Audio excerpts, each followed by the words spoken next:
Good afternoon, everyone. My name is Shona Matthews. I'm Head of Regulation and Policy at the Chartered Bankers Institute, and I am delighted to be welcoming Hilary Cooper to speak to us today.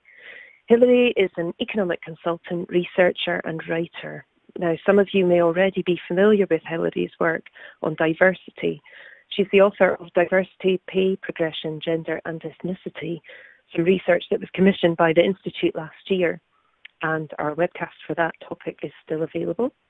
But today we've asked Hilary to bring her vast knowledge and experience to bear on matters intergenerational, the inequalities and the social impacts of increased longevity. It would be remiss of me not to mention that Hilary is also the author of The Bluffer's Guide to Economics, and in July last year she was joint prize winner with her co-authors of the inaugural Institute for Public Policy Research Economics Prize for their essay on incentivising and ethical economics. Hilary, we are very grateful for your time today to take us through and inform and guide us what might be troubled waters for many of us, either professionally or personally. So Hilary, with greatest pleasure, it's over to you. Great. Thanks very much for that introduction. Now, we talk a lot about the different generations and how they behave, or how we believe they behave, about what sort of choices or constraints they have, and whether things are getting better or worse, and in what ways. So I'm going to be looking today at the three key groups so often picked out: the baby boomers, Generation X, and millennials, and talking about the issues that affect them as they plan their financial lives. So looking at their spending, savings, wealth accumulation and decumulation over their working lives and into retirement and old age.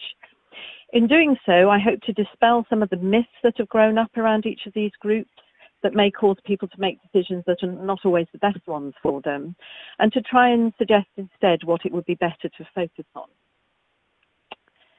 Firstly, a quick refresher on who we're talking about. So baby boomers are the post-war generation up to the middle of the 1960s. So currently aged 56 to 74. So some of them in the final phases of their working lives and some of them already retired. Generation X are those born approximately 1965 to 1980. So they're aged 40 to 55. So they're people who are midlife and mid-career. And then we have Generation Y, more commonly known as the Millennials, born 1981 to 1996, or some would stretch that up to 2000. And so they're people aged 24 to 39. In the main, they've completed their education and they've started the process of getting established in their work and family life. And it's the Millennials who I'm going to start with. This is the group whose early adulthood has been shaped by and taken place in the shadow of the fallout from the financial crisis. So we know this group faces a number of issues and challenges. They're significantly less likely to be buying their own home than Generation X or baby boomers were at the same age. Their pension options are now no longer likely to include a final salary pension. So defined contribution pensions for this group, whether through auto-enrollment or other means, are now the norm.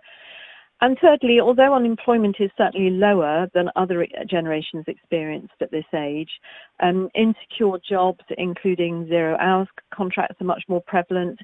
And technological change means that most people of this age are likely to need to change jobs and reskill during their working lives.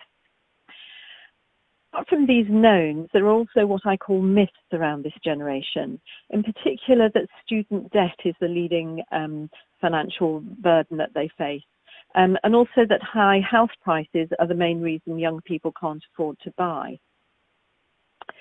So to look at this in more detail, this next chart shows the sorts of monthly outgoings that millennials might have at some hypothetical earnings levels, and I've picked full-time earnings that are above, below and around the median. Rent is clearly the main concern, especially in London, but a big outlay wherever you live, and I've just shown it rising slightly as people go on to higher income levels. Not discussed as much is the cost of childcare, which is a very significant outlay, albeit for a short time, in the preschool years. But with those costs continuing at lower levels right through primary school, during holidays and after school. And I've shown childcare costs as being £650 for a full-time nursery place for a 2-year-old. They are actually, the average cost of childcare is higher than that, but there is a tax repayment that you can get, so I've adjusted for that. So in fact, these two costs really rather dwarf student loan repayments, as you can see from looking at the last 2 rows of the chart. So what those show that for a millennial earning below average earnings, so on 20,000 per year, would actually pay little or nothing out on their student loan, and then payments gradually increase as earnings increase, which you can see if you look towards the right-hand side of the chart. Now, interestingly, if we look at the penultimate line in this chart, those people who paid the higher fees that were above £9,000 after 2012 are actually paying back less per month at every income level than what we think were the luckier students who paid only £3,000 for their fees before 2012. And those students who paid the lower fees are in the bottom line of the chart. So it turns out that the most important thing actually is not how much you borrowed, but how much you have to earn before you start paying it back. So the pre-2012 group at the bottom of the chart start paying back when they earn £18,935, whereas the post-2012 group can earn £25,725 before starting to pay back anything on their loan. So I think this explodes the myth. Student debt is actually a comparatively small call on monthly outgoings, and these monthly payments are lower for those who paid higher fees after 2012. So for those people, they're £25 per month on an average salary. And of course, if your earnings fall below that threshold of £25,725, due to maybe part-time working, a spell unemployed, a career break, and so on, then no repayments are taken at all. And the really crucial thing about student debt is it's not actually a loan. It's wholly written off after 30 years. And it's written off whether you've paid off all of it, whether you've paid actually none of it, whether you've paid off a bit of it or most of it.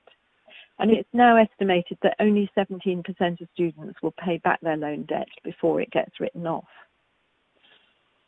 So for all these reasons, and particularly because of the guaranteed write-off, financial gurus are very strongly against people trying to avoid taking out student loans by borrowing to pay up front. Well, especially by borrowing to pay up front. So last October, Martin Lewis said this: beware paying tuition fees up front, it could lead you tens of thousands of pounds worse off. Many parents save up to avoid their children getting into debt. Even more horrifically, some borrow money so that their children won't need student loans. That's a petrifying thought, because a student loan is the best form of debt you'll ever get. The interest is relatively low, and crucially, you only need to repay it if you earn enough. Even if you've got the savings, it can be very bad financial logic. So that's what Martin Lewis thinks, which I would concur with. Okay, so what about the second myth, that high house prices are stopping millennials getting onto the housing ladder? Now, I wouldn't for a moment deny that property prices haven't escalated. They are, of course, a far higher multiple of earnings than in previous generations. But think about rent. What's happened to rent? That's also escalated. So with low interest rates, in fact, it's often the case that a couple buying together, for instance, for them, a mortgage would not be that much different from their joint monthly rent. So what has changed, though, is the stricter lending requirements and the higher percentage deposits that first-time buyers now have to come up with. And the feedback that we're getting from millennials is that saving for such a big lump sum now takes years or is just simply out of reach. Some, of course, might be able to do it if they have support from the bank of mum and dad, or if they go back home and live at home while they save. And the number of 20 to 34-year-olds who are living at home is indeed rising pretty quickly. But is there something else we could be doing about this? Are we making it too hard for first-time buyers to get higher loan-to-value mortgages and forcing them into these high deposits? Could it be this rather than house prices that would be the key to millennials being able to buy a house? Now, the Resolution Foundation and their chair, David Willett, certainly think that this is part of the answer. They've produced this chart which shows that after the financial crash, which was the time when millennials began to make up the bulk of first-time buyers, median loan-to-value fell rapidly. And it seems clear from this that millennials are facing a more stringent borrowing environment than Generation X or baby boomers did. And you can see in the chart what the situation was when each of those generations were the bulk of first-time buyers. I think we would be wise as a society to think about ways of mitigating this, because otherwise the risk is we're leaving a generation to drift towards retirement with large numbers still renting. Okay, now finally, there's a third myth that I want to talk about in relation to millennials, and that is that everything is about housing and student debt. Because my view is that compared with those two issues, which get a lot of attention, there's relatively little focus by policymakers on the costs of having children. Yet childcare costs have risen very significantly over the last 10 years, partly as a result of minimum wage legislation, which has increased the salaries paid to people in childcare roles, and perhaps also because with more women of every generation in work, calling on family members, which was traditionally a key source of help with childcare, is now much less of an option. And I think that now that the female retirement age has gone up to 66, this is likely to be even more of an issue, and likely to mean more couples needing to pay for formal childcare rather than calling on family childcare than happened in the past.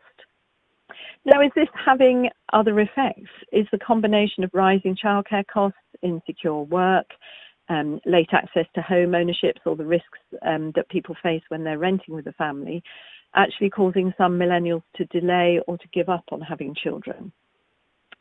And just to refresh with this slide again, just to refresh on the childcare costs for a child aged 2 could set you back £650 a month even after your tax rebate at a minimum, and that's, obviously if you've just got the one child. So are millennials having fewer children? And the answer on this is still a little unclear, but according to the ONS, the fertility rate has now decreased for 6 years in a row. So the total fertility rate has gone down from 1.94 births per woman in 2012 to 1.7 in 2018.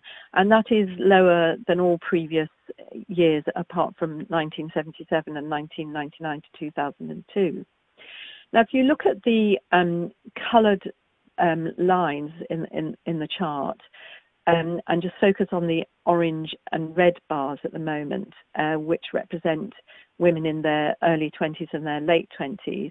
And just looking at the last few years, last 10 to 15 years, it's certainly the case that younger women over that period began to have fewer births. But births to those in their 30s were going up. And the births to people in their 30s are the pale blue line and the light grey line. And so obviously, perhaps a sign of people delaying starting a family, which could be for economic reasons, could be for a whole host of social, career, cultural reasons, and so on. But what we're now seeing, which is the change, is that births in those older age groups, so the blue and the grey line, women in their early and late 30s, are also falling. And there are continuing falls in births to younger women in their 20s. So overall, we're now seeing this fall in the birth rate. Whether this is a short-term blip or effect or a continuing trend towards a lower birth rate for a longer period and possibly, increasingly low birth rates remains to be seen. But if we are seeing the start of a fall in birth rates, that may yet come to be seen as a key policy issue, and people might start thinking about the interaction with housing and childcare costs and so on. Right, that's enough of the millennials.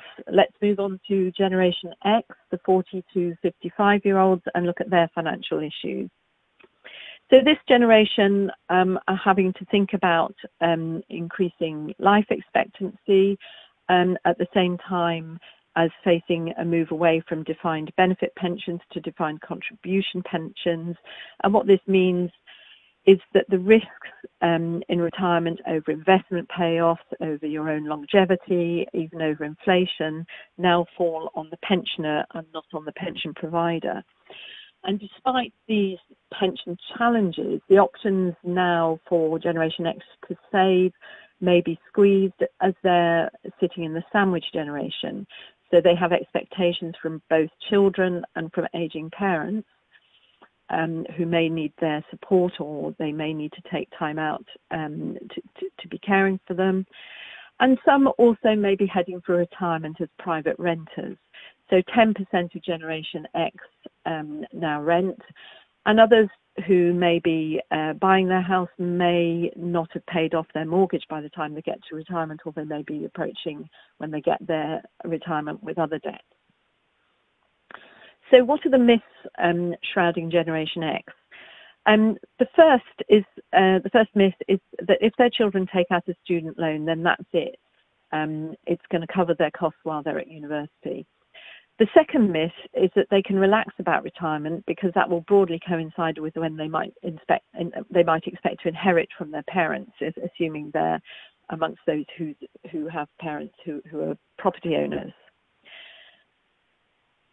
So taking these in turn, the issue about living costs at university is now being flagged up by advice websites because it seems that many parents are not being made aware that there is a potential parental contribution element to living costs at university. So when students apply for a loan, they get their full tuition fees covered, but they also need money to live off, which comes from a second loan, the maintenance loan, which is means tested, and it starts being reduced when family income is above 25,000. Parents are assumed or expected to make up the shortfall.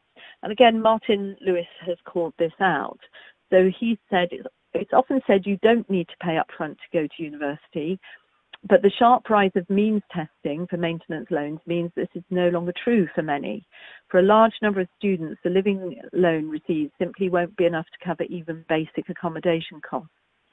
The lack of transparency and clear guidance from government causes friction between students and parents. It also leaves some students in a dire position. While parents are supposed to contribute, many can't or don't. And of course, what he's saying is many don't even know that they're supposed to. Right, so the next myth is about inheritance. Now, while home ownership is very high among older generations, this means there's an assumption that inheriting a property, and the average age of inheritance is around 60, is going to provide financial security in retirement for Generation X. This is an extremely risky assumption when you consider that care costs in later life are unlimited if you don't qualify under the means test. So there is no cap on what you might have to pay up to the point at which you've got a very small amount of your property wealth left. And that includes, if, for instance, you have dementia.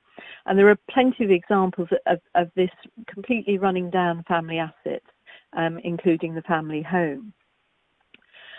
Even aside from that, some of the older generation are living to very old ages, so it could be the case that inheritance doesn't come until people are in their 70s or even older, or they might predecease their parents and never get the inheritance. And of course, the older generation may decide to use their wealth for something else. They may decide to pass it on to their grandchildren to help them. They may decide they've got some significant healthcare need they want to pay for privately. They may just decide they want to take some holidays while they can. So Generation X may face bigger risks in retirement than they might have bargained for.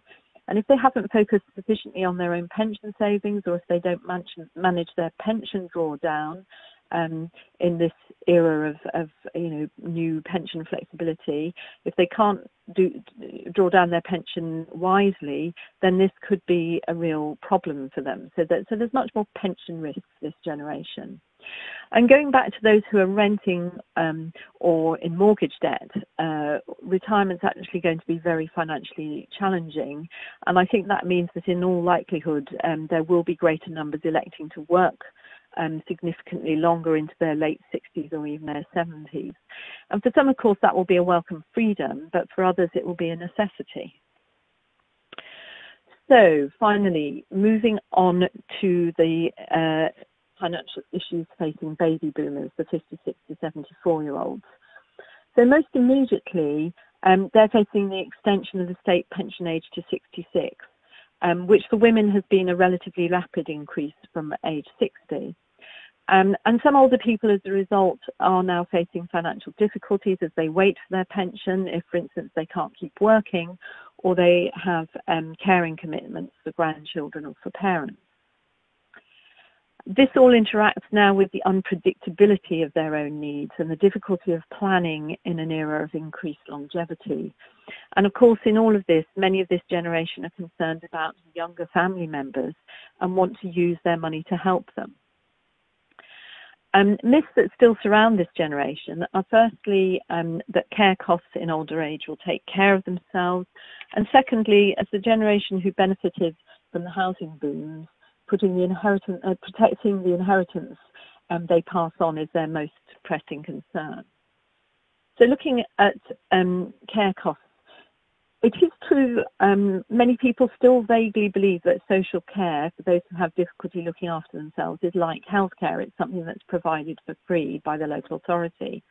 In fact, it's not. It's means tested, including care for conditions such as dementia, which affects 1 in 5 of all 80 to 85-year-olds. And for people who fall through that means test or whose needs are deemed to be below needs threshold, care costs can actually be massive. And there's well-documented evidence that 1 in 10 people face lifetime care costs in excess of 100,000. We also need to think about the politics of ageing. So the very rapid increase in our older population means that the combined costs of paying for pensions, of supporting the increased demands on the NHS, and of funding social care for those who do qualify is not financially sustainable in the medium term without a change in taxation. That could come from many places, but many people think that property or wealth or inheritance is a likely source of increased tax in the future. So I think what we have to accept is that baby boomers could well be paying for care one way or another through the current system of self-funding if they have long-term care needs, or through a future more collective system that taps into the wealth and assets of that generation, which of course brings us on to the final point, inheritance. So baby boomers may well want to spend time looking at how they protect and pass on their wealth, but with longer life expectancy and especially extended frailty in later life, they also need to be thinking about planning for the costs of care. Alongside this, everyone needs to recognise that a very long retirement for some may mean that pensions have to be supplemented with assets. So, these baby boomers may need to downsize or find other forms of equity release, even if that means less to pass on to the next generation. It's also the case that many older people may be asset rich, but actually income poor. Some may go into retirement with debts or may get into debt later. And for that group, there'll be an increasing call for support in understanding the benefits and what help is available to them. Many older people are just unaware of and don't claim the benefits they're entitled to. So the message is that baby boomers may want to help younger generations and pass on the wealth that they've accumulated. They also have considerable needs of their own in later life, which they really need to be foregrounding before they do. So in conclusion, we can see that each generation has its own challenges, and there's a very strong sense in all of this of intergenerational interdependencies. But as we provide support or advise families about how best to support each other, it's also important to be clear about what the challenges really are, what the myths are, and what we should be doing to tackle them. Thanks very much. Thank you, Hilary. That was quite a tour around the myths and the facts. You formerly were a policymaker. If I could ask while our audience start to digest what you've just told us and perhaps present their own questions, I'm going to dip in with the first question and take you back to those days as a policymaker. What would be your top 3 areas that you would focus on to try and ease these intergenerational differences? Okay, thanks. I think what I would really want to see is the government, perhaps cross-party, really thinking about a properly funded solution to social care, whether that is funded by some change in wealth or inheritance taxation. But what we need to do is we need to relieve baby boomers from this risk that there's just this unpredictable, potentially catastrophic cost hanging over them, and of course over the generations, over their children and grandchildren. It makes it difficult for everybody to plan their finances. It means that the sort of the middle generation, Generation X, might want to sort of stop the hemorrhaging of money and give up their jobs. It's to provide the care. So if we can't solve the social care problem, then I think that so many issues around financial planning and around welfare provision are going to continue. I also think childcare costs need to be much more visible in the political debate. I mean, they were discussed during December's general election to some extent, but there seems to be so much discussion about student loans, what should be done about student debt. I feel that student loans should be rebanded as a graduate tax, which is what they are. And I think that if we have got extra money to help the millennial generation with their costs, we should be focusing on the crucial period of expense for working parents in the preschool years when childcare costs are so high, and looking at what can be done about that. And I think in terms of housing, I mean, I'd like to see more policy to divert people, particularly baby boomers, from using their pension pots or their inheritances to buy second homes. The purchase of a second home, something like 1 in 10 people own a second home, and they're nearly all baby boomers. And that obviously is reducing the housing supply, and it's pushing up prices for first-time buyers. And I think if we can change the tax environment and perhaps give incentives to people to look at different things to do with their money, maybe a proper national investment bank or a green investment bank or bonds, to get baby boomers to invest their money in the productive economy for the future, rather than putting their money into, they see it as safe as houses, which obviously for them it is, but it's not in the best interest of society as a whole. No, that's a very interesting point about greening the economy, and that's something very much that we and our members are looking at. When talking about intergenerational issues, there of course is probably a whole world for another discussion, but there remain differences between each of these generations. Is there a way to work with policies and perhaps, bearing in mind our audience today, with specific focus on the types of financial products that are available, so as not to leave anyone behind? Yes, I mean, I think there would be scope, for instance, to look at how you could really give better support to enable parents who might want to help, their children get onto the housing market, to perhaps to avoid these sort of very high deposits. Some parents might be able to help pay the deposit, or if they can't, they might be able to act as some kind of guarantor or co-owner. And I think a lot more creative thinking about intergenerational financial products of that sort would be really interesting. I've got a question here around so yes, I would encourage our audience to fire in. If you've got any questions for Hilary on this topic, please don't hesitate to send those in to us. There's a simple way to do that on your screen. But Hilary, do you see financial choices these days as being far more intergenerationally interdependent than they were in the past? I mean, yes, I absolutely do.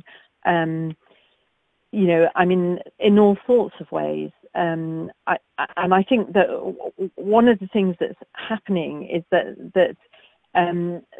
that may be actually increasing inequality within a generation. So, the better off millennials tend to have better off parents. They tend to get the inheritance or the payment towards their deposit. And so the gap between those people, those millennials who do get on the housing ladder and the ones who don't, is increasing over time. So yes, I mean, definitely. And I think also you have to look at, you have to be wary of projecting, and I think this is something that I've certainly been guilty of, and policymakers are guilty of projecting baby boomers as all being wealthy or all, uniform. That there's, a lot of people in retirement do face poverty, do face debt, and maybe themselves in poor quality or rented accommodation. So that's definitely a big issue for a minority of older people. And all of this creates intergenerational issues and feelings of wanting to help and perhaps not being able to help. Indeed. How much do you think, we've got a question here, so since the financial crisis we've had interest rates at levels of 1% or less. How do you think this has played out for the different generations that you've talked about today? Yes, I mean, that's interesting because when people talk about low interest rates, they do tend to sort of focus on the bad news. It's bad for savers, and I think there's been some bad news today from NSNI about them reducing the payback on premium bonds and their savings products. But of course, you have to see that for younger people with mortgages, that's the one saving grace that the amount you have to pay to buy a house is obviously or a flat or whatever is obviously very much increased, but at least mortgage rates are much lower than they were when I was a first time buyer.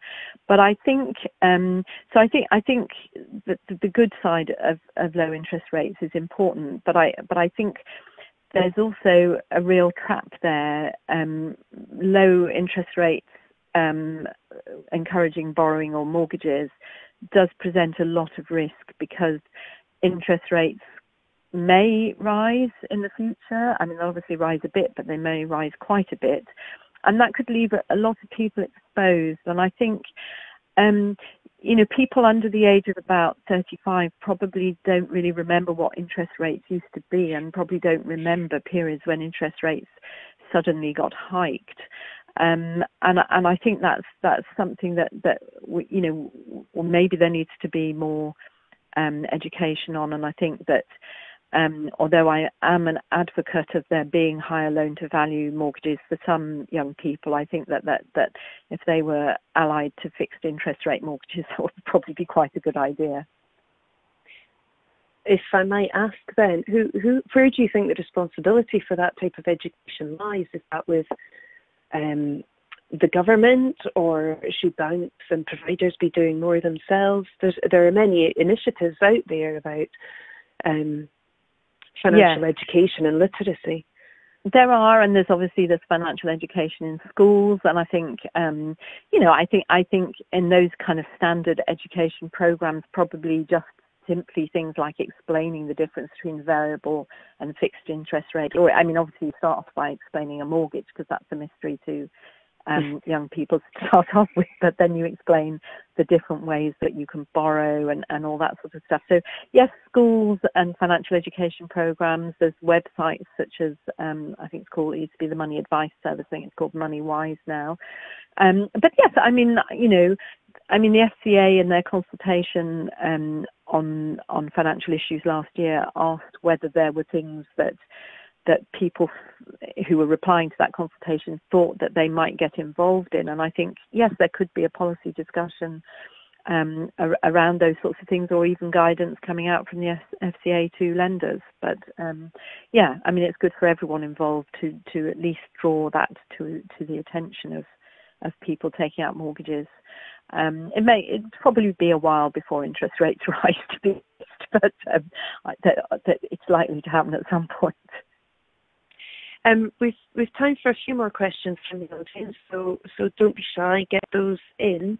If I might, on our audience's behalf, Hilary, the majority of our listeners today won't be in a position to directly impact the government policy or perhaps even their internal strategies at their own organisations. What might our listeners today be able to do to positively contribute to easing this intergenerational tension? Yeah, I mean, I sort of some of the things that I've mentioned around sort of, you know, maybe if they're able to if you're able within your own institution to try and help to bring forward imaginative products for, you know, helping young people to get over that deposit hurdle. You know, are there things around getting more parental guarantors in? Are there ideas around, you know, could even a pension pot be a sort of ancillary guarantee? So or could you sort of identify, you know, a subset of young renters, people who've been renting for, you know, a period of time with a really good track record, and maybe offer them some a bit more favourable, you know, better interest rate deals, even on 95% mortgages and so on. So, you know, so what can be done to sort of support those people?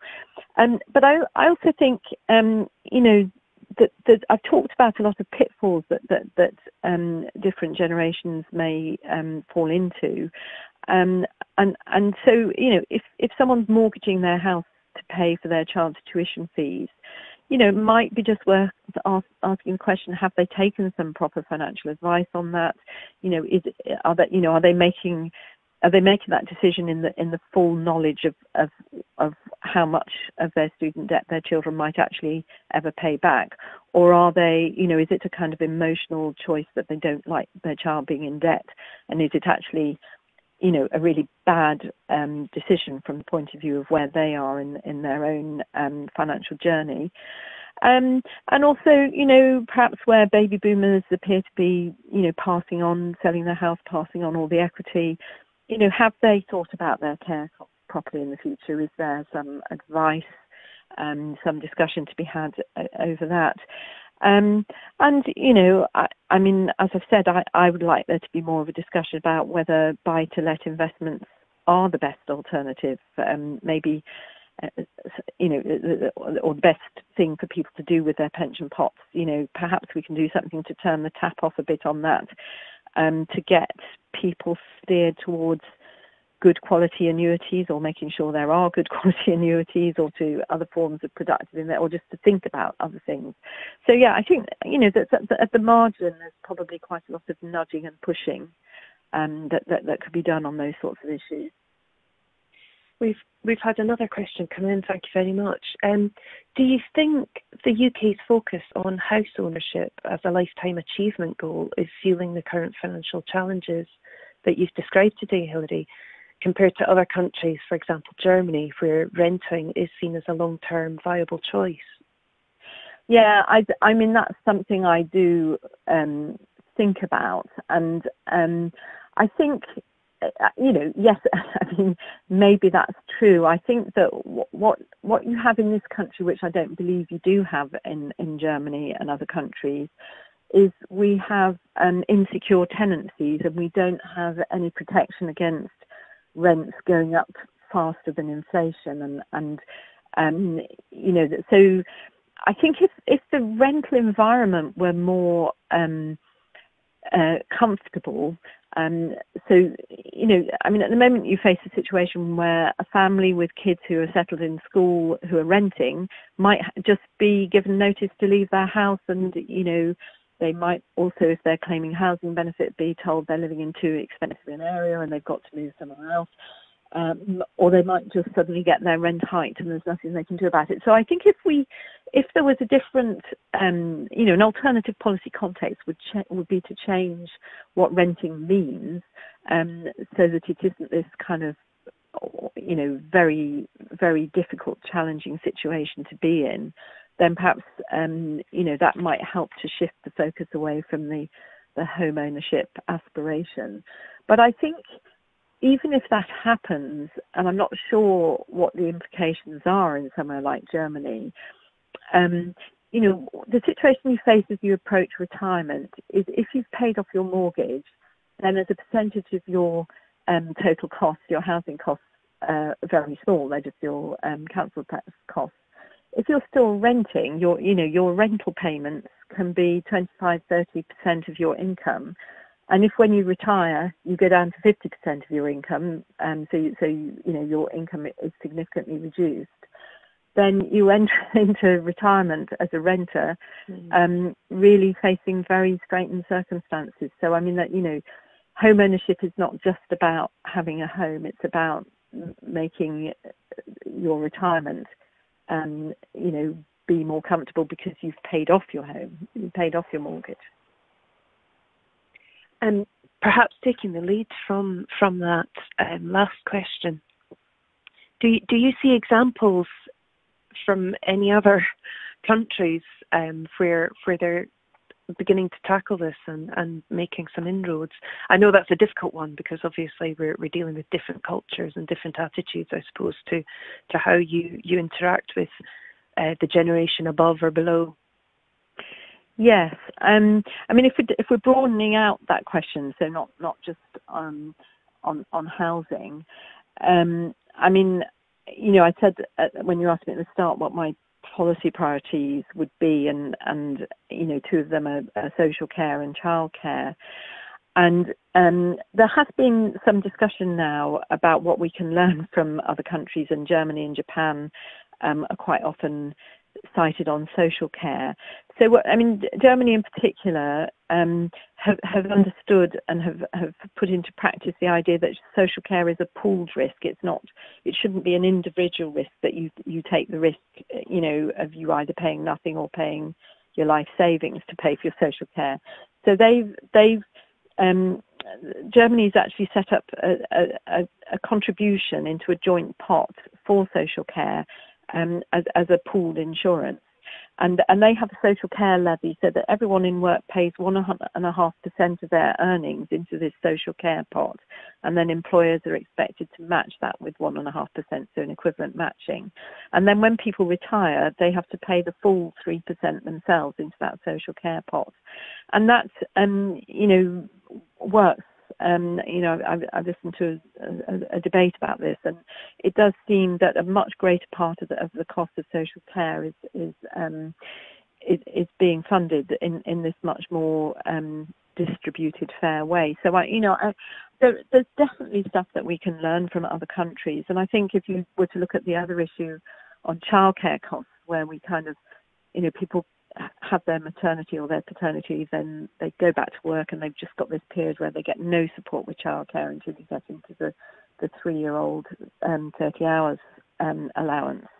And I think you can look at many countries, particularly the Scandinavian ones, which do provide free or very subsidised childcare, and also, in fact, much more generous maternity and paternity leave. And so, yes, and obviously that happens in the context of in both those cases, in the context of a higher tax culture. So, that's obviously something that has to be part of the national debate. But there's a lot of survey evidence that suggests that people are amenable to the idea of paying higher tax if they think they're going to get better services for that. So, anyway, certainly learning from other countries would be a jolly good thing to do. Perhaps just need brave politicians to take a step in that direction. Indeed. Yet another interesting question from one of our audience who comment that it was an interesting point being made around intergenerational inequality and the fact that that's increasing and the need for financial literacy. The $1 million question, Hilary, in your view, is there any light at the end of the tunnel? The question is particularly sort of hinting at, is there going to be a removal of the need for the bank of mum and dad? Perhaps a frustrated parent there.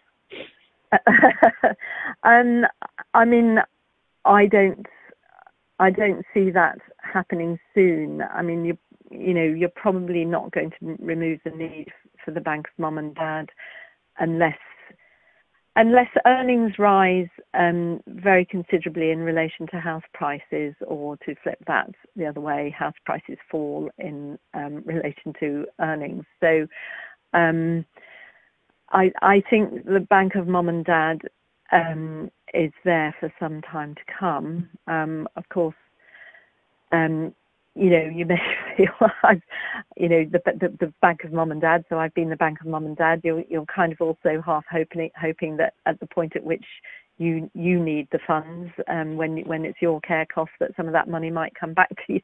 So I think there's still a lot of intergenerational interdependency until we sort out where housing is going, I think. And audience, there's still a few more minutes to get your questions in, but I think the point you made earlier about perhaps using the tools that already exist in a smarter way, pooling those resources, it all seems eminently doable. Why aren't we doing it, Hilary? I mean, to some extent, I think one of the issues, and the slide where I showed you about how millennials just got caught at the point just after the financial crash, and they became the first-time buyers. And of course, you have to remember that there's big fanfare this morning. I don't know how many people noticed that earnings today have just gone back, real earnings, to the level they were in 2008. So we're looking at a generation of people of all ages, but including millennials, have not seen any rise in their earnings. And what they faced is this much more cautious, stringent approach to borrowing. And I think, approach to lending, so approach to taking out a mortgage. And I think, I don't want to get too melodramatic and political, but I think, there is a sense in which there was a banking crisis which was partly caused by bankers, but was caused by the whole context. Sorry, I know I'm talking to an audience. I don't mean you specifically, but there was a banking crisis caused by a whole set of lending practices that were enabled by the regulatory environment. And that's now caused people to be really cautious, and I think that's having an unfortunate impact on this generation. And I think there's a psychology there that just needs to run its course, and perhaps it will run its course over the next few years, and people will stop being so acutely worried about stopping this from happening again. And and people might just, be able to relax a bit, around all those policies and say, okay, we can see our way through this. A further question from the audience, Hilary.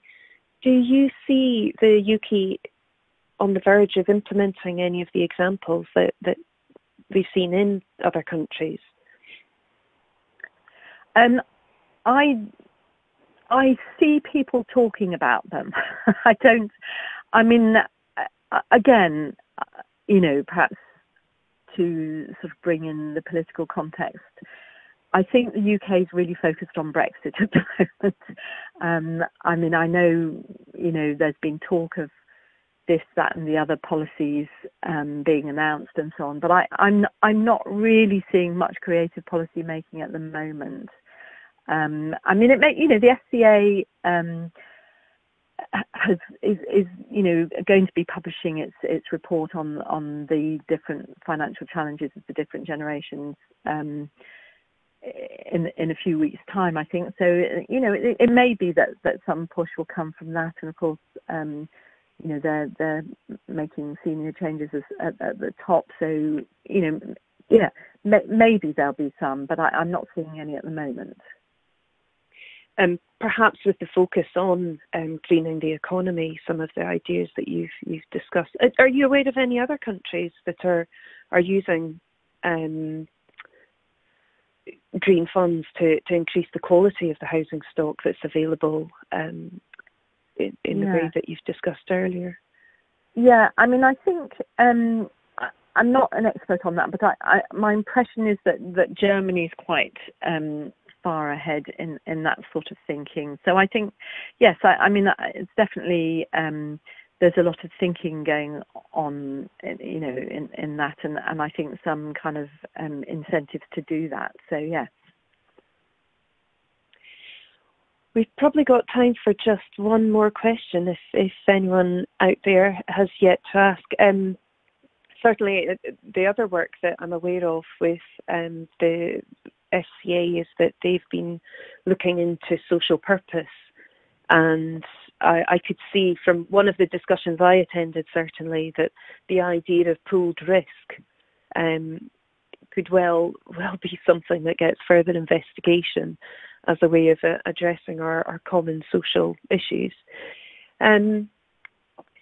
If there are no further questions, then I'll just give it a second. Yes, I mean, pooled risk and social purpose is I was just thinking about that earlier, for instance, in relation to something like defined contribution pensions. And some people have talked about it, because as I said, defined contribution pensions are much more risky because it's the individual taking the risk, whereas with defined benefit pensions, it was the employer or the pension provider. And people have talked about pooled risk and talked about ideas like collective defined contributions, where you put them together and spread the risk, between a lot of different organisations. So, definitely. I think these sorts of ideas of pooled risk are definitely things that will probably be increasingly explored.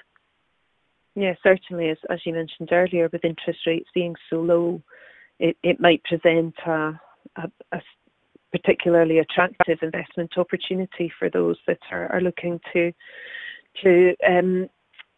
find a good home for their pension pot. Indeed, yes. Indeed. Well, I think if there are no further questions from the audience, all that remains is for me to thank you again, Hilary, for such a thought-provoking presentation. I'd also like to thank our audience for listening and for their participation and questions. For those of you that are members of the Institute, today's webcast can be registered as part of your ongoing CPD, and it's easy to do this via the logbook in the members area of our website. Just to reassure those of you that experienced some technical difficulties at the start of our presentation, the slide pack from Hilary will be available, as will the recording of this webcast. Probably we'll be able to get it up about an hour or so after we close the session. We'd be most welcome for any feedback, and a short survey appears once we close the session today. But yes, once again, Hilary, thank you very much. Thank you, audience, for listening, and we hope to bring you an equally thought-provoking presentation in the very near future.